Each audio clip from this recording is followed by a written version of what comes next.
All right. Good evening, everyone.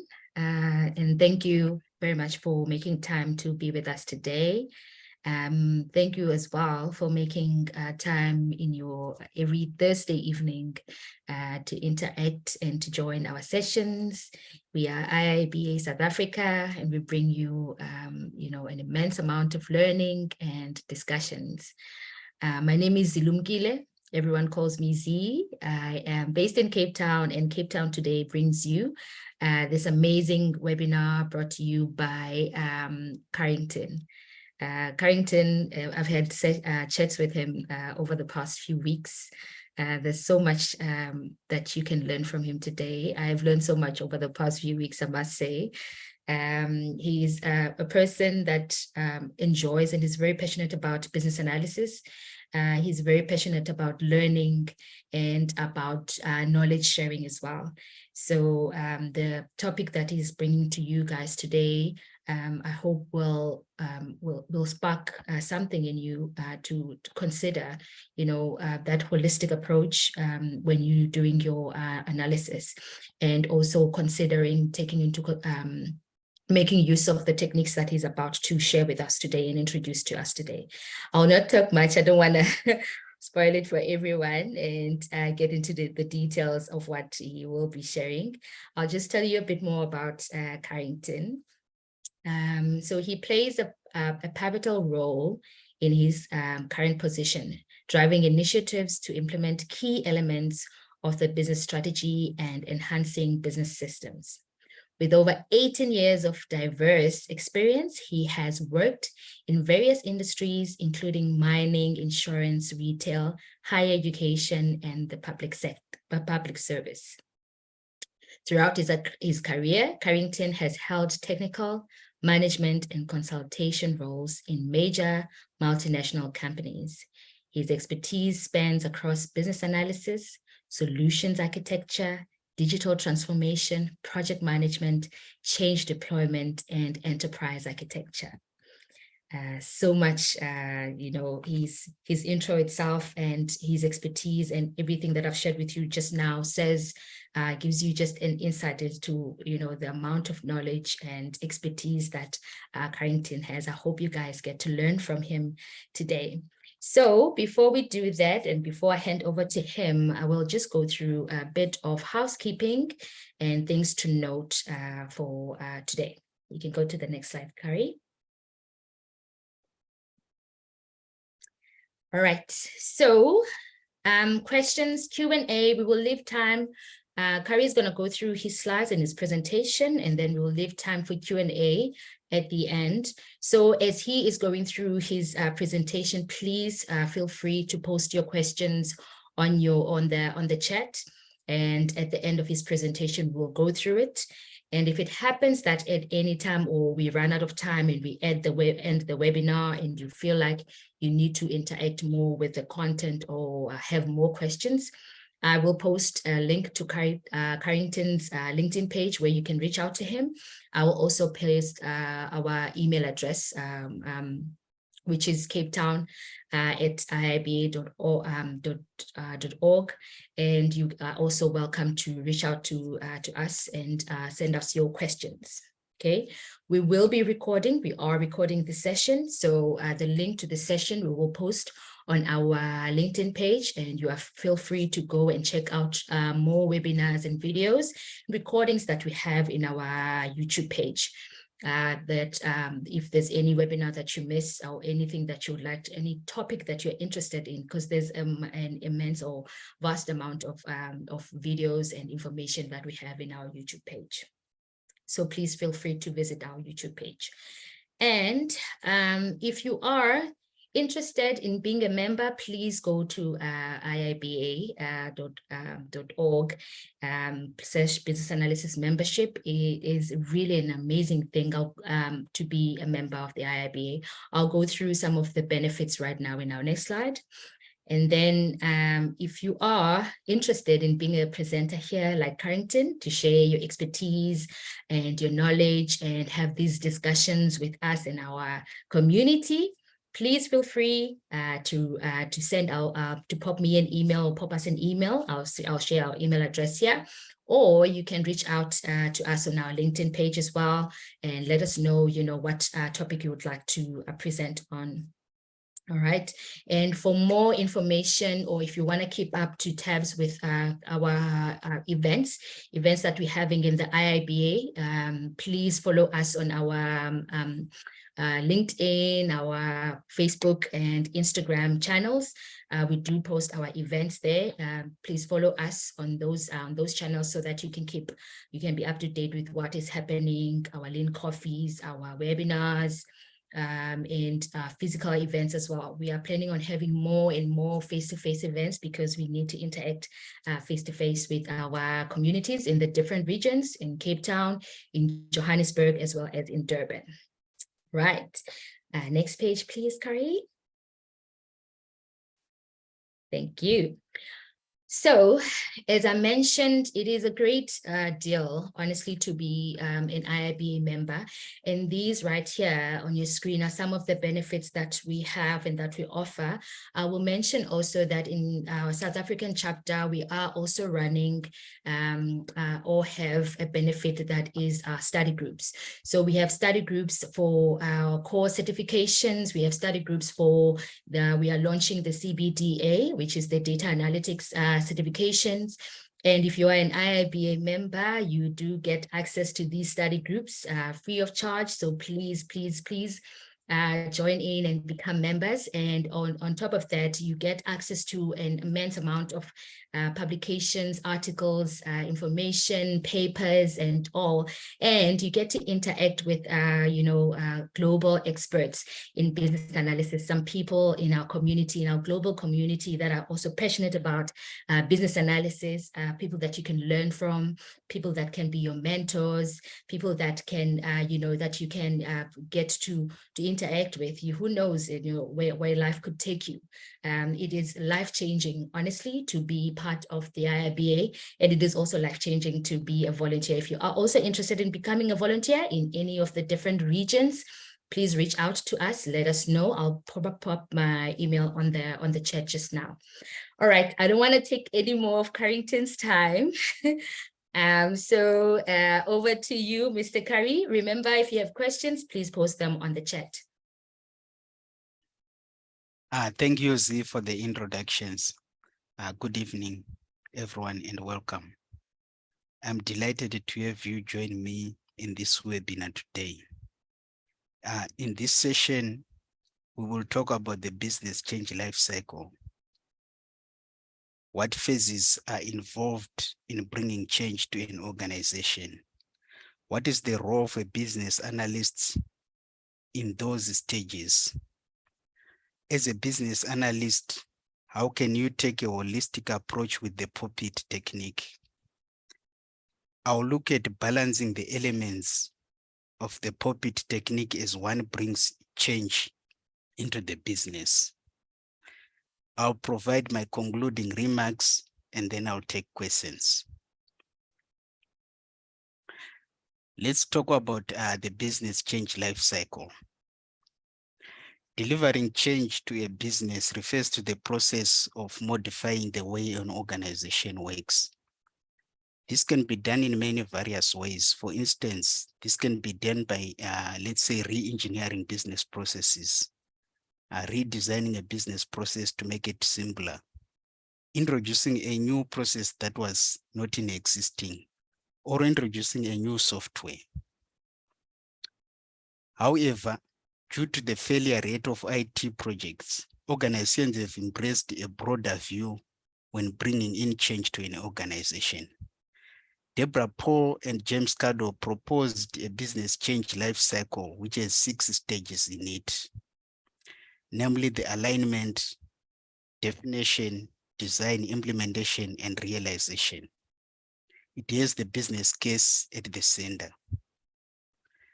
In my next slides, we'll deal more at what happens at each stage. But at this point, let me point out that the business case sits at the center because the rationalization of a project or a change proposal continues from start up until the change is closed. gets updated at each and every stage of the process. It is important to note that the business change life cycle that we are discussing now is a guideline. You can have a one of your own. You can introduce 2 more steps to the one that we are discussing. You can remove 1 more step. It depends with your context, your solution, and what you need. So don't look at it as strict stages that have to be religiously followed. It's not like that. This is just a guideline. Let's get into the detail of what happens at each stage. At the alignment stage, you need to introduce change to an organization. As a business analyst, you need to ensure that the change that is being brought into an organization aligns with the business objectives and also aligns with the business strategy. As a BA, you need to support the implementation of a business strategy. So any change that is proposed, you need to make sure that it aligns. A change, for instance, can solve a certain situation, but the question is, does it align with the strategy? Does it help to deliver the strategy of an organization? As a business analyst, it's your responsibility to ensure that alignment. Look at the business environment. As changes occur in an organization, the organization has to adapt to the changes in the environment as well. What is out there in the external environment that can block or enable the implementation of a strategy or the change of an organization? At this point, I can say, for instance, when you look at the external environment, you can bring in other techniques like PESTEL to help you do a thorough analysis of the external environment. PESTEL stands for political, economic, socio-technical, technology, environmental, and legal. What are those aspects can hinder or enable change? Look at the opportunities that you as an organization can capitalize on to implement a strategy. What is it that an organization can do to successfully implement its strategy? You both align with the internal and the external environment. The internal environment, you can look at the policies, align with the policies. Look at the enterprise architecture.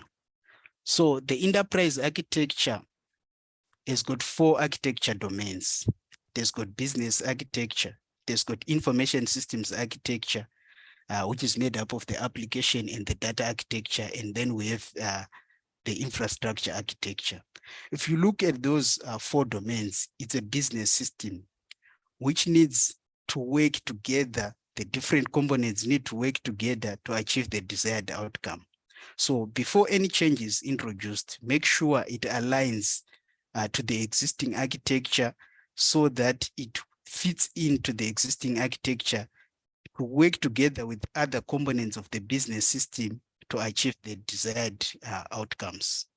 You align a new project or the proposed change with the architectural vision and the architectural principles of the organization.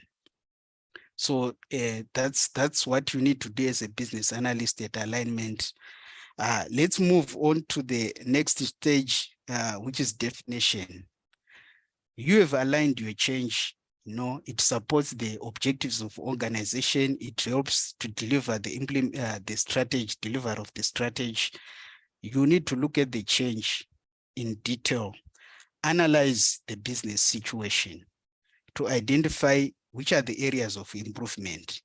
What are the causes of the problems? What are the root causes? Don't take it symptoms. Let's say, for instance, the issue is declining sales. That is a symptom. What is exactly causing that? After you have done an analysis of the existing situation, you have identified the root causes of the problems, you compile a list of the business needs and requirements, which are the areas of improvement. Then at this point, a decision can be made whether to invest or not. At this point, you need to update your business case. You now have more details. of what is the problem. Your problem statement that was initially part of the business case can be refined. The business case can start with an idea because a change is proposed. As you do further analysis, it can then be modified to become a confirmed investment. So at this point, you now understand more about the issues. You update your business case. Familiar techniques that you can use to represent the current business situation. You can use the rich pictures, as is diagrams or mind maps. In this process, we are not saying all the other techniques that we have been using are being replaced by other techniques that we are discussing. I'm just highlighting some of the techniques that one can use. A decision has been made. Yes, we are proceeding with the change. You've updated the business case. You've confirmed that a change is desirable, a change is achievable, and a change is viable. You move on to design. Now you do a thorough analysis of the needs. You have listed them. You have looked at the areas of improvement. You evaluate options. Now, for each options, you are doing a thorough assessment. What are the risks that are associated with this option? What are the benefits? What are the costs? What are the impacts? I've got 3 options for a change. You update your business case. At this point, again, you continue updating the business case. You align the solution to the business needs. You develop a plan for the change products. At this point, you have designed them, you develop them. If it's a process, you put a design of the redesigned process, a re-engineered process. If a new application, you have designed it, it has been developed. Then you move on to the next stage, which is implementation. At implementation, as a business analyst, your major role is to make sure that the implementation is planned, right? Some organizations have got a change manager. Some organizations have got projects manager.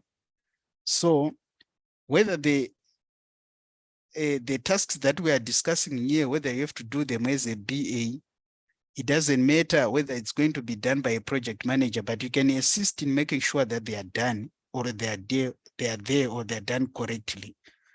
You help in planning the implementation. If you're not the one planning it, if you're the one planning it, you do the planning, the schedule, what the activities are going to be done, when are they going to be done. You ensure as a business analyst that communication to the business stakeholders is done. Business stakeholders don't need to be shocked. They need to know in advance what changes are coming and how those changes affect them. In consultation with users, you develop test scenarios, you facilitate the testing of those testing scenarios. You ensure that there is enough information to guide and help the users. How do you do that? You ensure that training manuals and training guides are there in place. They are placed in locations that are accessible. Whenever they need them, they can access those. Ensure that the change is delivered. Once it's delivered, handhold the users, support them. They are confronted with unfamiliar ways of doing work. There are some frustrations along the way. Help to stabilize the change and ensure that the change is accepted. We move on to the realization stage. At the point of realization, you ask your questions, things like, if the business needs and requirements been met, you review the anticipated benefits. When the business case was compiled, it indicated the anticipated benefits, among other things, in there. You review, has those benefits been made? Has the change been accepted by people? Or people are still looking for other workarounds? If so, why? Where are the areas of improvement? You monitor over a certain period of time and you report, you provide feedback. In doing so, you'll be identifying areas of opportunities. So in brief, this is the business change life cycle. Now, we have briefly looked at the business change life cycle. As you execute or as you bringing change into an organization, as a business analyst, how do you take a holistic view, or how do you take a holistic approach in bringing change into an organization? At this point, this is where the puppet technique comes in. Puppet technique is a business change model. It can be used for various purposes. One, it can be used to identify areas that can be changed. You can use it to identify actions that can be taken in each of the areas that require change. And also it can be used to identify opportunities or areas of improvement in each areas of the change. The puppet technique is made up of people, organization, processes, information, and then technology. Information and technology are treated separately. Let's briefly look at each of these elements of the puppet. What constitutes each of those? When we look at people, what aspects do we consider? We look at skills. Do the people have skills? Training. Do they need training and support needs? Are they motivated? Where we need more people when we're introducing a change, do we need to do a recruitment, a redeployment? Is there need for a development approach? You look at the benefits, you look at the salaries, for instance. Let's look at organization. The organization, you consider things like the management structure, the roles, and the responsibilities. At processes, right? These are processes, these are business processes which are used to deliver the organization's products and services. The processes consist of activities, tasks, business events, and business rules. When we consider information, information is about capturing and recording information, the distribution of data and information within an organization.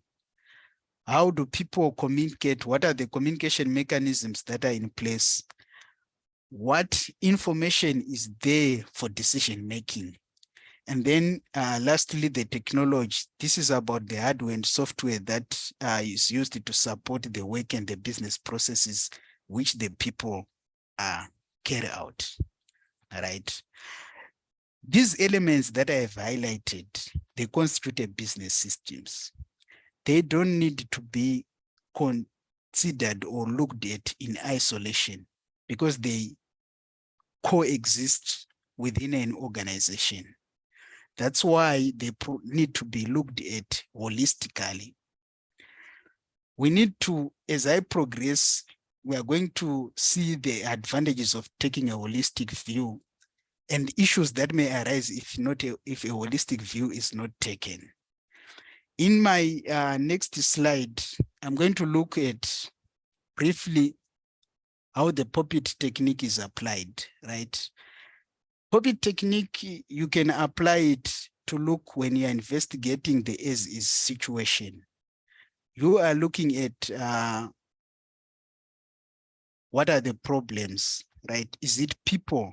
Is it processes? Is it the organizational structure? Do we need to revise the job roles? Do we need to look at the responsibilities? Do we need to look at technology? Is our system sufficient enough? If we are looking at the to be, we have looked at the as is, we look at the to be, you can do a comparative analysis, you can identify the gap. You can also use it to check, are all my requirements holistic? Because these requirements impact one aspect, affect the other. I'm going to look at that in detail. You look at the readiness of an organization to take in change and to implement a strategy. The example that I've looked here in detail is for a gap analysis. You look at the as-is processes.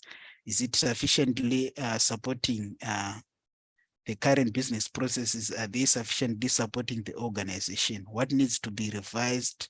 What support is needed? Are there any delays? Are there any bottlenecks? Where are the pain points? You do a gap. The same applies for technology. Are there any limitations in the existing technology? You identify IT requirements for each and You add those to the requirements in terms of people, the current job descriptions, are they sufficient or are they enough? Is there anything that need to be revised? Do we need to put in place a development needs, a development structure? Do we need to recruit more people to beef up the skill set? The same applies for organizational structure. Do we need to merge some? What is the current? In future, do we need to merge teams? Do we need to split teams? How to revise them. Now, I've looked at each of these elements and I'm deliberately looking at them in isolation. We are going to look at how these elements impact each other later on. But for now, let's apply the pulpit to the business change life cycle. We looked at the steps that are involved in the business change life cycle. We looked at the activities that a BA can do at each stage. We looked at the pulpit technique. What are the elements that are considered in the pulpit technique? Let's now look at how the pulpit technique can further be applied in the different stages of the business change life cycle. Let's take the definition stage. I'm not going to go through each question that I've put in here for you. I'll just pick some and we'll quickly move on in the interest of time. The first stage, we said you investigate the business situation, you identify the root causes of the problems, you list the needs. The question then is, where are you going to get that information? You take your pulpit as lens for this process. You are looking at definition, and let's take the people. Who the employees are the sources of information. The employees know the strength and the weaknesses of a system. Therefore, they are the people who can tell you the details of the issues that are currently existing. Who are the customers? The customers, let's say, in an example that I provided earlier, you receive a series of complaints, right? The complaints are just a symptom. They are not the actual problem. The customers can provide you with feedback and detailed information. Who, for instance, in the business, right, has got power and influence over this change? It's still people. We're still talking about people. You want to introduce a change. You have perhaps understood the actual problem. The employees and the customers have given you the details. But for my change to be successful, who has got power and influence? This is where the interest power grid technique can come in. It can help you identify those stakeholders. Still, you are using pulpit to identify people. Do we have the relevant skills in the current job that is happening? Is the problem related to skills? Do the staff members understand the business activities that they are supporting? What you are doing here, you are investigating issues that are related to people and how people can help you. The pulpit can be applied at different stages of the business change life cycle. Definition, design, implementation, realization like I'm going through now. But also, it can be applied at a planning stage. It can be applied at a delivery stage. It can be applied at realization stage. So if you see my questions, some of them apply at planning, like the first two questions that I just went through now, where you need to identify the sources of information. You are planning how you are going to do it. At the delivery, you can play around with the changes. At the end, at the realization, still you can introduce new set of questions, right? A change has been introduced at a delivery stage. You can ask yourself, are members of staff motivated? How are they taking this change? So you keep on adjusting your changes depending at the stage you are in the business change life cycle And again, whether you are at a planning level, you are at a delivery stage, or you are at realization stage. At a design stage, this is where you do thorough analysis, you look at the available options, you do your gap analysis, the existing versus the to be, because you are now designing the solution. What knowledge and skills will people need in the target state? You can ask yourself, are we going to need new job roles? If we need new job roles, are we going to recruit? What does the recruitment process, the recruitment policy say? Are we going to redeploy, some of the employees or some of the members of staff? Who in the to be will require training? You are still looking at the skill set of the people. Will the new change make other staff redundant? You look at that and then you consider the impact to motivation, for instance. And then let me quickly move on to implementation. Still on people at implementation stage, you can look at once we have done the implementation, who require ongoing support. You can do that at the planning stage. At the point of delivery, you can still go back and say, among these people, the way things are happening, who do I need to handhold? Who need require ongoing support? Who need further, development skills? Who will develop? And then at the planning stage, you can ask yourself, we will be going to develop the training guides. And then once you get to the implementation stage, the training guides, are they accessible to the people, to the users of the system? So you twist the questions. You are still using the POPIT at different stage of the business change life cycle. You have used it at a planning level. You are using a delivery. And then at the point of realization, when you are planning, you can look at how can the benefits be quantified. The benefits that we stated in the business case, they are there. But then how can those benefits be quantified, and who among the users or the customers is going to give us feedback so that we'll be able to monitor and track the change? Is the change giving us what we need? Will the change be sustained? We look at how the people have accepted the change. The people have accepted the change. Is it sustainable or not? Let me move on to the aspect of organization. At organization, we look at management structure, responsibilities, and roles. How can that be mapped at the definition stage? At the definition stage, we look at the business situation, look at the current problems, the causes, the root causes. We need to identify the requirements for the change and areas that require improvement. You can ask the questions, is the organization convinced that change is necessary? Remember, a decision is made at the definition level that at this point we are deciding to invest, we proceed with the change or not. As part of the organization, you ask that such questions. Is the management ready? What will be the strategic priorities? Is there a supportive management style? We are bringing in a change. Align the change that you are bringing in with the existing management style.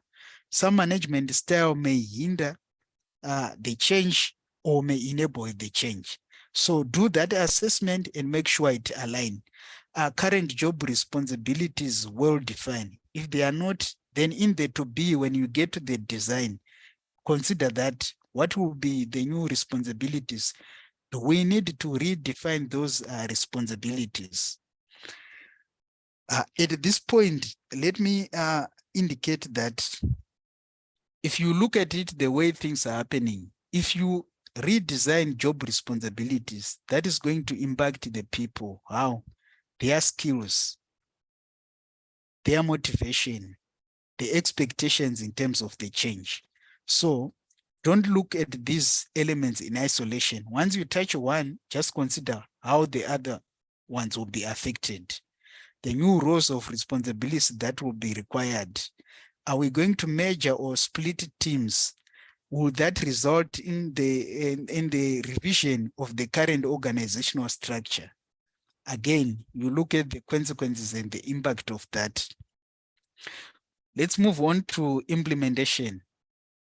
What are the questions that one can ask? What are the required responsibilities and handover activities? You know, when jobs, you have revised the responsibilities, you have revised the jobs, what are the handover activities?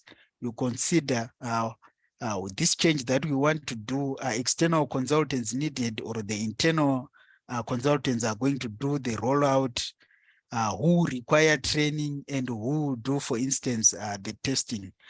What metrics can be used to measure the gains of the new or the redesigned responsibilities, and how will the structure support the new processes? Okay, so let's say we have introduced a new process. Moving on to process now.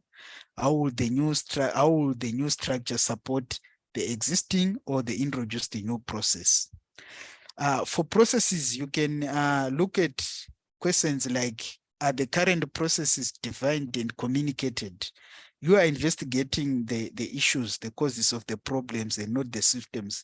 To the people, really, the process, is the process defined? Are there any potential delays or introduction of errors in the existing system? Is the current defined processes to support the area where changes requires, etc., etc. But if you touch on the processes, you are going to look at the impact again to people. Let's say at the design stage, we have looked at the definition. At design stage, we have redesigned or re-engineered the process. Remember, you are going to impact how the new activities will be carried out and the new tasks will be carried out. Even though we haven't discussed the technology, but you see, any process will need to be supported by a system. What is the impact to that? And then at the implementation stage of processes, what processes need to be tested? You have done your gap analysis, the as is and the to be processes. You now to plan and look at which processes need to be tested, what will be the handover activities, who will need to be trained, test scenarios. You work with that in consultation with the users, and it's quite important for buy-in.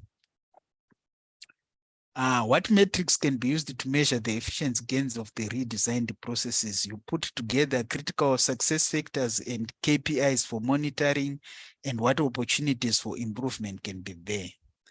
Let me move on to information. Information is about data or detail that is needed to make decision, and the communication. Questions that one can ask as a BA: what information is needed to help decide on this change? So remember, you want to understand the root causes of the solution at definition stage, the root causes of the problem. You are investigating the business situation. What information is needed to help you decide? Is that information there in the system? What data is being used and what processes are being performed on it? That can help you to identify as well the issues around that. And then when you move on, for instance, to design, what change will be made to capture and the storage of data? Is it going to be secure? Will the additional information be required in the target system? And if yes, where is it going to come from? How will the information be accessed by users? If, for instance, we introduce a system or a change, right? And users are not going to get access to the information. Eventually, what they will do is they will look for workarounds, or they will just resist that change. So what communication mechanisms are there to ensure accessibility of information? When you look at implementation, the usual things that I've identified before, they also apply here. Which areas needed to be tested, which areas, you prepare test scenarios, how people will communicate, you make sure that there are communication mechanisms, the training, and also which components require users to be trained, and end of activities. What metrics can be used still applies here to measure the efficiency gains. How will the new data structure support business processes. We discussed the business processes. Let's say we introduced or redesigned business processes at information level. Do we have the sufficient support structure, data structure to support those processes? Lastly, let's look at technology. We say co-enabler of change. Does the technology sufficiently support the new work of the organization? Or it has limitations? Does the technology require upgrading or enhancements? Those are the things that you look at as you look at the current business situation. And then when you look at the design level, is the new technology needed in the target state, or we are going to use the existing one? Is the new technology scalable, adaptable to changes, or it's reached? You do all that assessments, you look at the implementation, you consider the UAT, who's going to do it, and what metrics can be used, to measure and measure the benefits, if they've been realized and as the users accept the change. So at high level, these are nature of questions that one can look at as you introduce change into an organization. Each of the elements of the POPIT can be applied to interrogate different areas of the business system: people, organization, processes, information, and technology. Those elements all work together to achieve a common goal. That is why there is need to make sure that there's a balance in terms of the POPIT elements. We have the business objectives. There are business processes that support the achievement of those business objectives. If you redesign a business process, what is the impact to the people who carry out those tasks? What happens to the people who carry out the activities? Do they have the necessary skills to carry out those activities? You have redesigned or re-engineered the process. Do you have a system to continue support those processes? If we have impacted the people's activities, the tasks or the job roles that they do, what is the impact to the organizational structure? So each time you look at one element, look how it impacts the other, and then make sure you reach a balance. Let's say, for example, if a business is improved or redesigned, the impact include the following: IT systems, people, new roles, management structure. What happens if a holistic approach is not taken? Even a highly efficient redesigned process may fail. Why? Due to untrained staff or inadequate IT support. We've put together an excellent system process, but we did not go further to train the people. We did not go further to upskill the people. Maybe there's bureaucracy, maybe information is not accessible. That excellent process may not work. Insufficient clarity in dividing the problem statement, ensuring alignment, for instance, can lead to implementation of changes that ultimately fail to deliver the expected benefits, precisely because of lack of alignment. In this session, we have looked at the business change life cycle.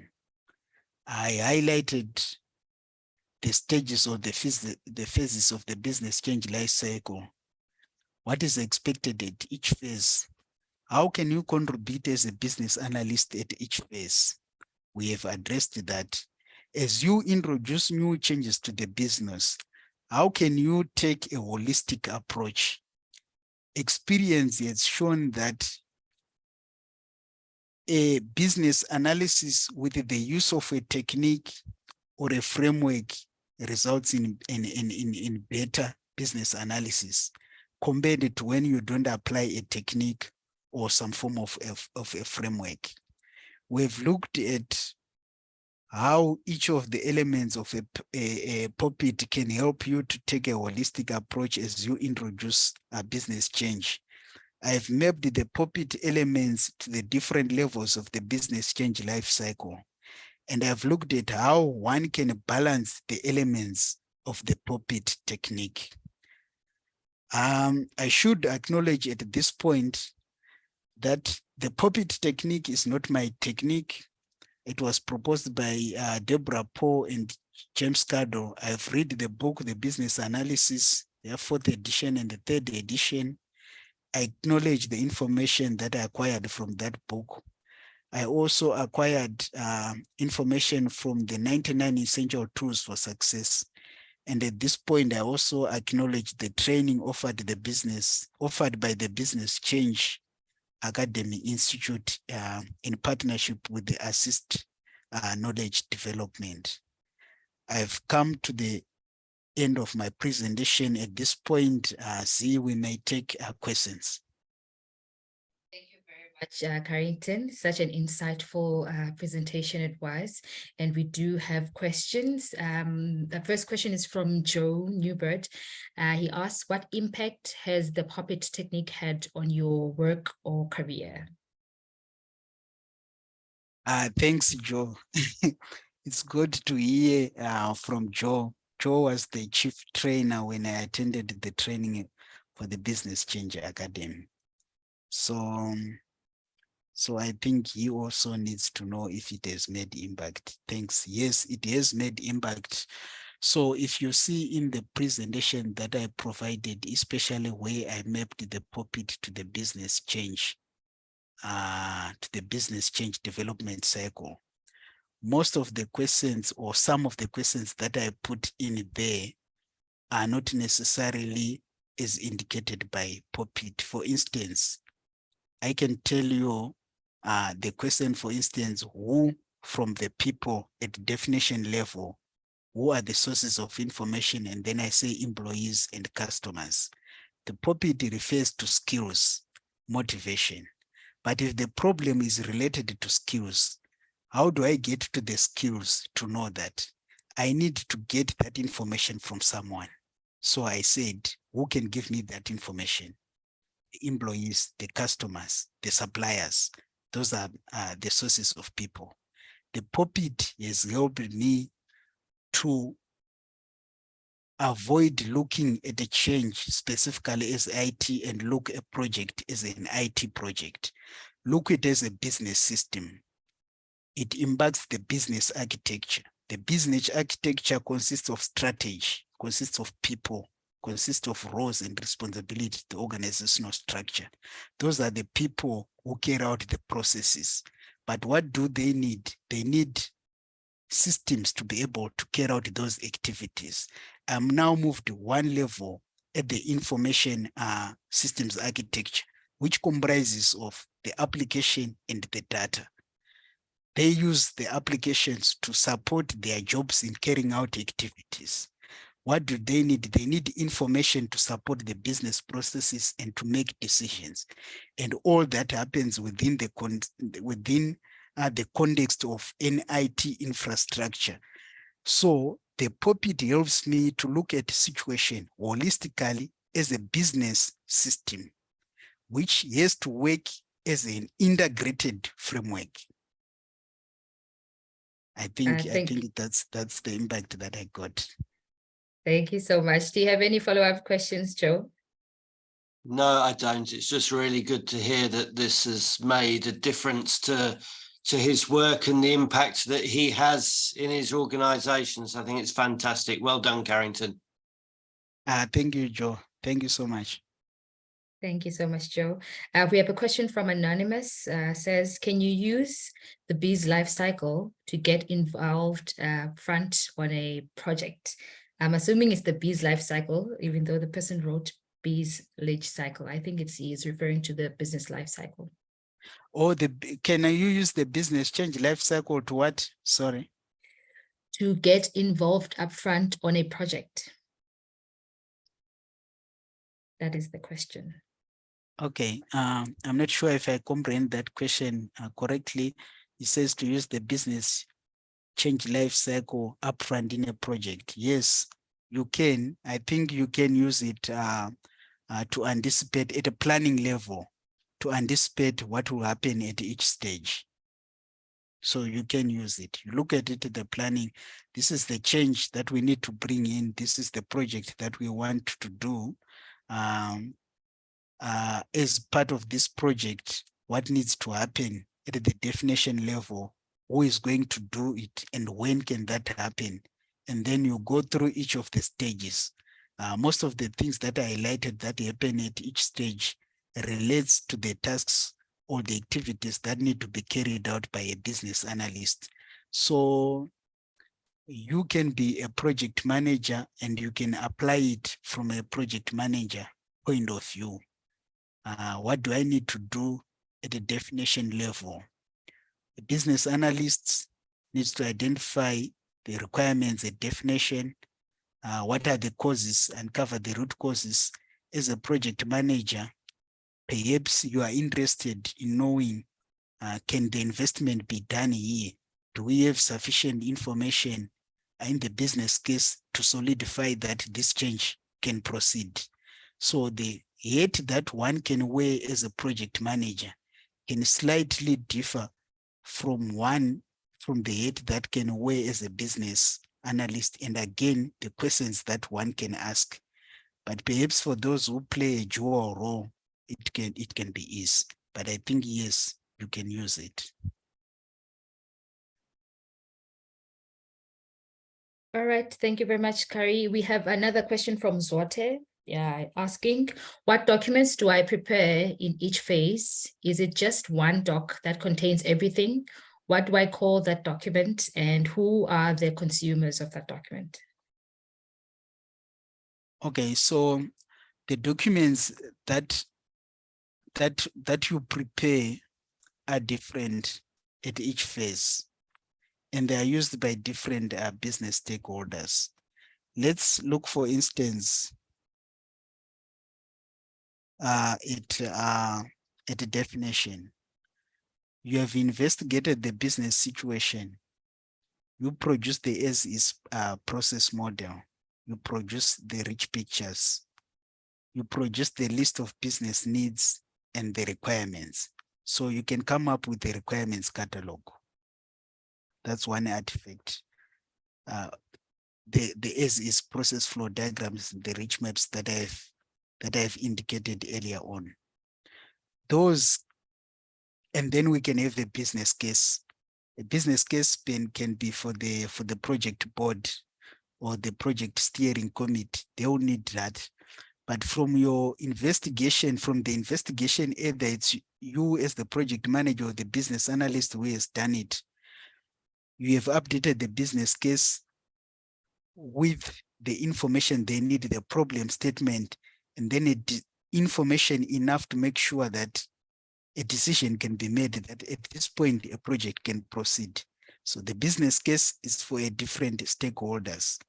The information that you made, you compiled in the artifacts that you produced at a definition, and then at a design stage where you do your gap analysis, coming up with the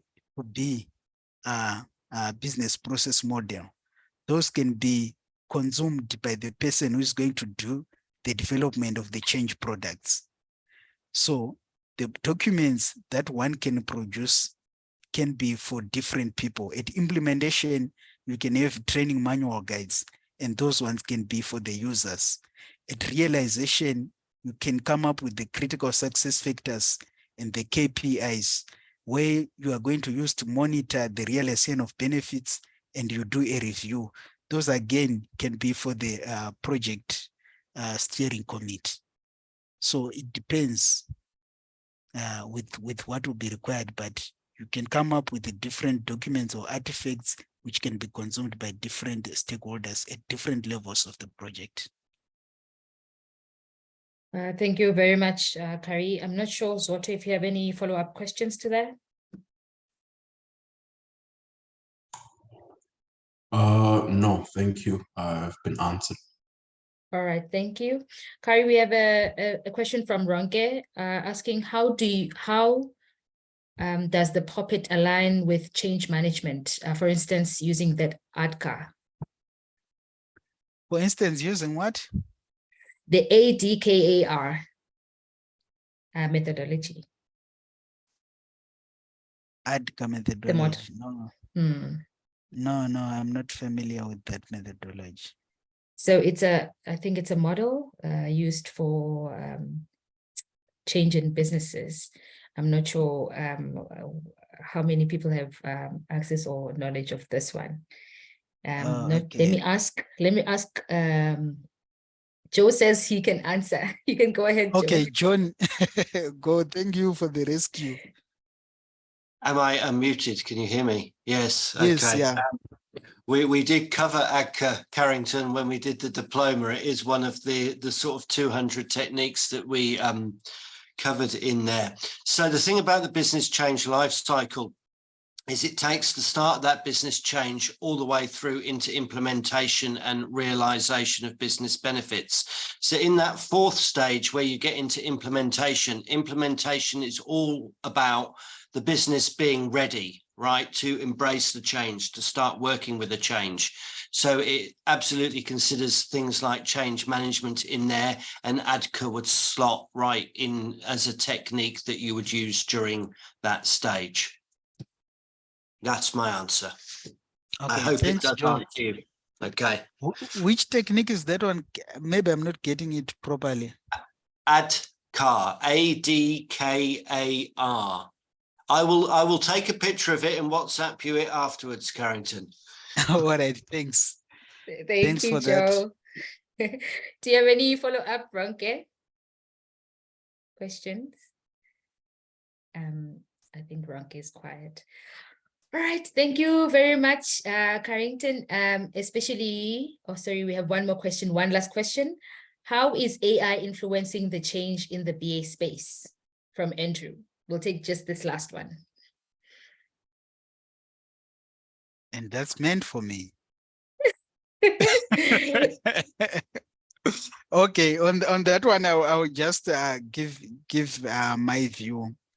My view is that artificial intelligence at this point is quite robust and moving at a very fast pace, such that as business analysts, I don't think we need to upskill ourselves, because very soon, I know it's quite difficult to replace business analysts with some automation, because you can't completely automate certain aspects of the business analysis work, because we continuously need that human interaction and that human intervention. But what we need to do as business analysts is to upskill in terms of the tools that we use in the space of the business analysis space, in terms of getting the information and things like that. So, because if you look at GB chat, you can ask it any question to say, write me a political manifesto. It can put something as long as you put the conditions. So I would want to think, if you say a project, whatever, you put some conditions, it can give you some guideline. But like I'm saying, I don't really view that replacing us completely. There's that human intervention that you need, the analysis that is needed, the connection of the elements that I was doing now require the elements of the puppet skill, require soft skills. So to completely do away with that, I don't believe so, but that's a personal opinion. Thank you very much for that. Well answered as well. It's important for us as BAs to be, up to scratch with what is happening with technology, how technology is changing, how artificial intelligence is going and how it can assist us and help us in the work that the IIBA thing is just ending. Okay.